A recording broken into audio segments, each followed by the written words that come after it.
It's asking the right questions.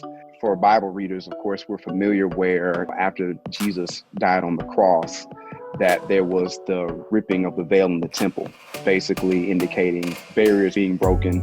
And I think that's what this conference is doing. It is going to be that tearing of the veil to where we can get into those most intimate spots. We can create some safe places. And I think it's going to bring people from all over together to have conversations that maybe we're having in bits and pieces here or there. But this kind of collaboration lets us know that we're not in this thing alone.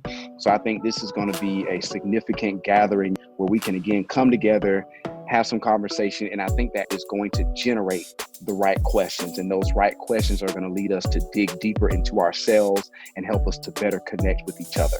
The C.U.R.E, being church, us, relationship, encouragement, and engagement, is an awesome opportunity to bring mental health to the church. Oftentimes, we think about if we just take it to the Lord in prayer, or we just leave it at the foot of the Master, then it's going to be all right. Now, in all honesty, it will be all right. But there is some work that we have to do on top of leaning on our faith. And so now having a real conversation about mental health and taking it to an audience that would be very receptive when it's brought the right way is a great opportunity. So I am blessed and honored to be a part of this initiative. I think the cure is deliverance. I feel that God has already put everything that we need here. When he left us with the counselor. He left us with his spirit. He left us with people that are equipped to handle what he has for us.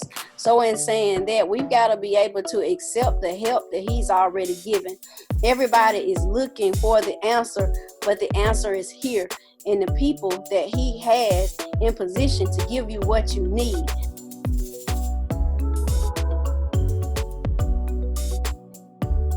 Awareness. Our motto is stop the stigma, address the stress. And so in doing that, what we want to do is help to increase awareness about mental health. Because I think what prevents a lot of people, is, especially in our culture, in the Black culture, was a lot of times not fully understanding that mental health field.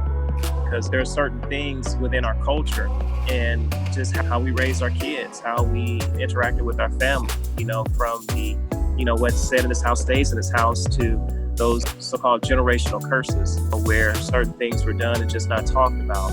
Well, that is where the problem lies. My session is the call, who am I serving, and learning the importance of self-care. And I think you got to look at what we're dealing with right now in this time of age. We got the election coming up. You have racism. You've seen it all on TV, all on Facebook, social media.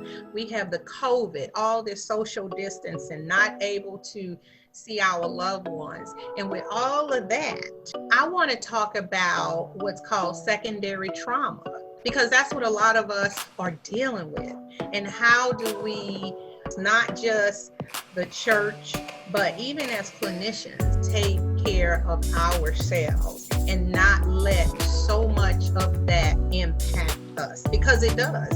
I look at it every day and I am traumatized. We all go through that secondary trauma. I hope what I can contribute to this conference is a better understanding that as goes leadership, goes those who follow the leaders. So leaders can only take people as far as they're willing to go. Talk about mental and emotional wellness. We want to make sure that our leaders are not doing the spiritual bypass, because if they do, they will lead in that way. So I'm hoping that what I can contribute is this idea that leaders really need to embrace their own mental and emotional wellness. They really need to pay attention to it in such a way that they then can lead others to do the same thing. Then we will be effectively able to equip the body for the work of the ministry and carry out what that ministry is. What I really want them to get out of it is understanding the importance of mental health, what it means, and how our local churches and ministries can assist those that are struggling in that area. I've had the opportunity to interview a lot of different pastors, a lot of people that attend church, to get feedback on some of the things that they have observed in the church. Some very touching stories just about the lack of knowledge as it relates to church. Even knowing that pastors also struggle with depression, pastors also struggle with anxiety. And a lot of times they have a hard time admitting that because they feel like they have to be very strong for everyone else. And so we know that when you don't take care of yourself, there's only so much you can do for others. So self-care is very, very important. Some empowerment to really do some self-evaluation and understanding that it is okay to not be okay and to ask for help. To realize that in this walk with Christ, in this walk in life, that counseling is all right.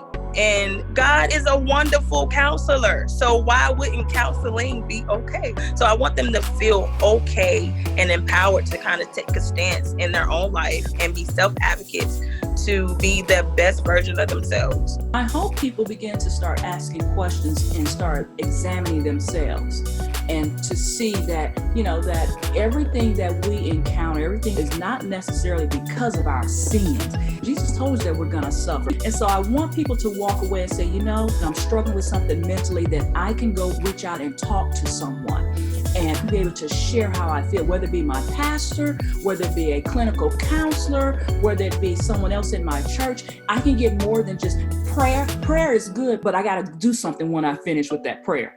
And so get up and find a counselor, or be able to get an ear where that pastor be that active listener, and just be able to engage in how they're feeling emotionally. This is a time right now in our country where we really need to be talking and listening.